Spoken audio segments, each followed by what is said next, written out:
여러분 반갑습니다. 여러분의 멘탈 전도사 천만쌤입니다. 이제 또 오후 시간이 다 늦었네요. 늦은 오후 시간 한번 살펴볼까요? 하여튼 저녁도 이제 저녁 시간도 다가와지는 것 같고 날도 싸늘해지는 것 같고 그렇습니다. 하늘이 좀 구름이 좀 많이 꼈네요. 아주 또 흥미로운 이야기들 또 신기한 재미난 그런 소식들 한번 전달해 보겠습니다. 이런 이야기가 있었어요. 욜로가 뭡니까? 인생은 한 번뿐. 욜로나 현재를 즐기기보다 그 돈을 아껴서 한 1억에서 2억 원 정도 모아도 그 자산을 불릴 수 있는 것들이 조금씩 생긴다. 그래서 1억 원을 2억으로 만드는 시간보다도 2억을 가지고 4억을 만드는 시간이 더 짧다라고 합니다. 그러니까 5억 원만 돼도 10억 원을 만드는 게 훨씬 더 줄어든다. 그러니까 월급을 쉽게 쓰기보다 아껴야 한다. 이런 이야기를 한 사람이 있어요. 한 40대인데 40대 김 씨가 이런 얘기를 했답니다. 그래서 금융자산 10억 원을 보유한 40대 남성 김 씨, 자기 나름대로의 자산 관리 팁인데 일반적으로 부자들은 원래 돈이 많다고 생각할 수 있는데 부자들도 끊임없이 새로운 경제의 정보를 탐색을 합니다. 탐색을 하고 자산 관리의 그런 지식을 적극적으로 이제 습득을 하는 거야. 습득을 해가지고 결국은 이제 불려나가는 거겠죠.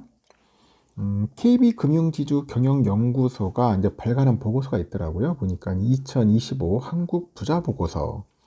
한국 부자 보고서인데 금융자산 10억 원 이상의 보유한 부자를 대상으로 개인 심층 인터뷰를 했습니다. 개인 심층 인터뷰를 실시해 보니 부자들의 자산관리 팁은 뭐냐? 1억 모으기, 티클 모아 투자하기, 내 돈은 내가 과하지 않게 이런 요령이 있는가 봐. 팁이 있었어요.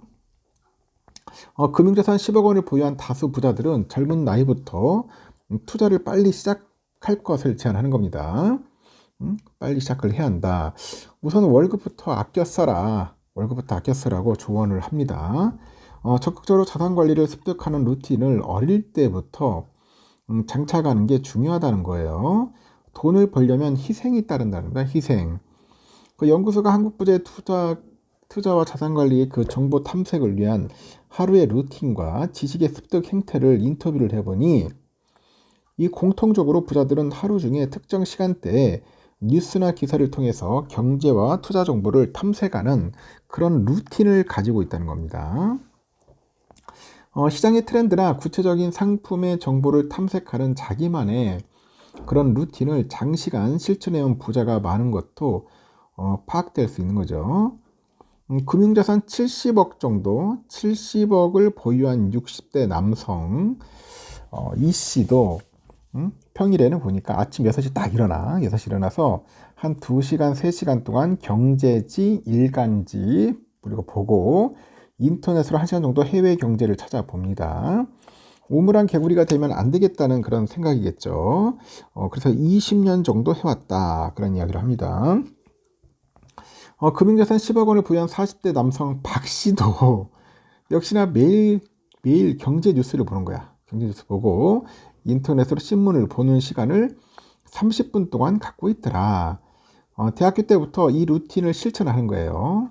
결국 10억 원 이상 모으는 데 성공했고 학교 동기들이 부러워하더라. 다들 보면 공통적인 게 부지런해야 한다는 거야. 부지런. 무엇보다 본인이 적극적으로 자산을 분리한다는 거죠. 그래서 금융자산 20억을 보유한 여성 장 씨가 있어요. 60대 장 씨 여성분인데 프라이뱅커 추천으로 상품을 가입하고 수익과 손실을 봐도 결정은 본인이 하는 것이다. 주체적으로 자산을 지켜야 한다. 자기 판단에 따른 투자를 해라. 이렇게 또 이야기를 하네요. 그러니까 한 10억이 넘어가면 이제 그때부터는 잘 지켜야겠죠. 잘 지키고 다시 이야기하지만은 자기만의 루틴을 철저하게 지켜야 합니다. 그리고 항상 부지런해야 한다. 이 부지런하지 않고서 어떻게 돈을 벌 수 있겠습니까? 알겠죠? 제가 말씀드리는 거는 그겁니다. 성실하고 부지런한 사람은 꼭 벌 수밖에 없다. 그리고 또 새로운 소식이 또 있어요. 요즘 보니까 금감원에서 해외 고위험 금융투자 상품 개미들 보호를 위해서 사전 교육과 모의 거래 의무화 제도가 15일부터 시행됩니다. 고위험이죠. 고위험 금융투자 상품. 해외 파생 상품을 거래하면서 사전 교육 최소 1시간, 모의 거래 최소 3시간 이렇게 이수해야 합니다. 최소 1시간, 모의 거래는 최소 3시간. 해외 레버리지죠. ETP라고 하는데 이 ETP의 경우 사전 교육 1시간을 받아야 한다.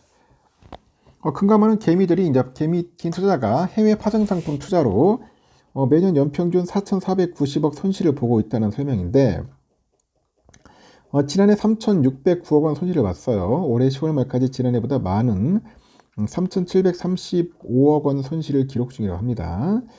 지난해와 올해 미국 나스닥 상승률은 각각 28.6, 22.9%를 기록을 했는데 이 파생 상품은 마이너스 수익률이었다는 설명입니다.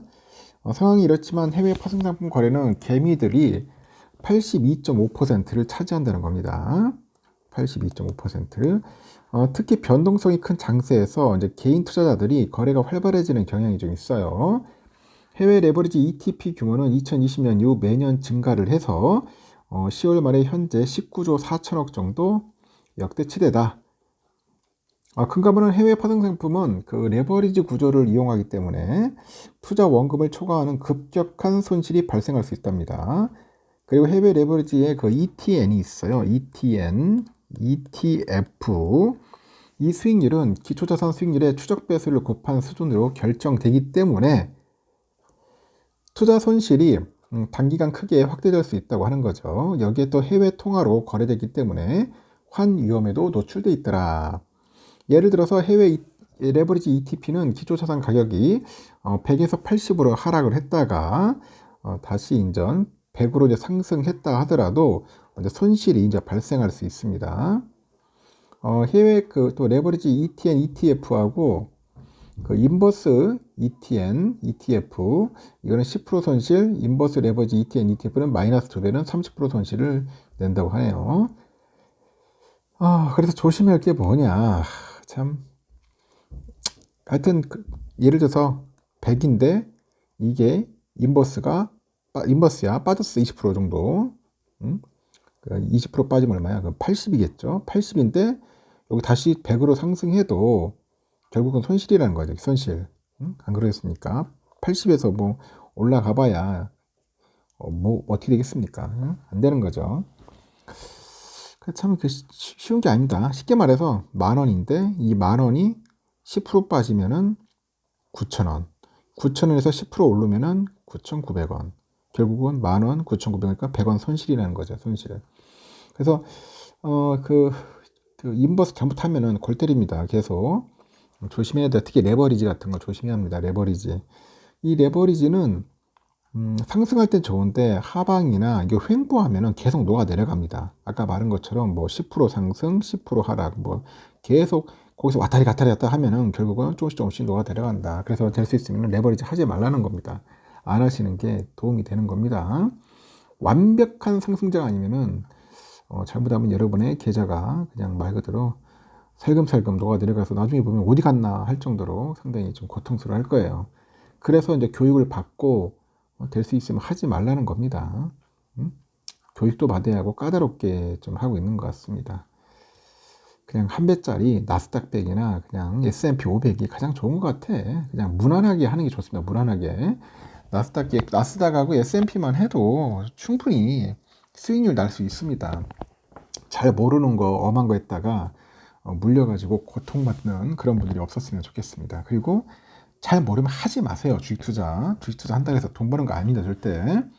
뭐 주위에 뭐 영상이나 매체를 많은데 뭐 주식 투자하면 돈 벌 것처럼 얘기하는데 그게 자기 마음이 진짜 말처럼 되는 게 아니더라고. 상당히 고통스럽습니다.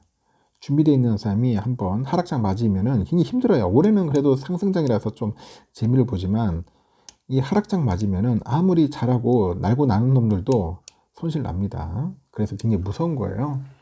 근데 상승장에서 도취되어 버리면은 나중에 또 하락장에서도 아주 미친 척 하고 하다가 다 까먹습니다. 그 주식 투자 쉽게 생각하지 말라는 겁니다. 여기까지 하겠습니다. 하여튼 편안한 저녁 시간 보내시기 바래요.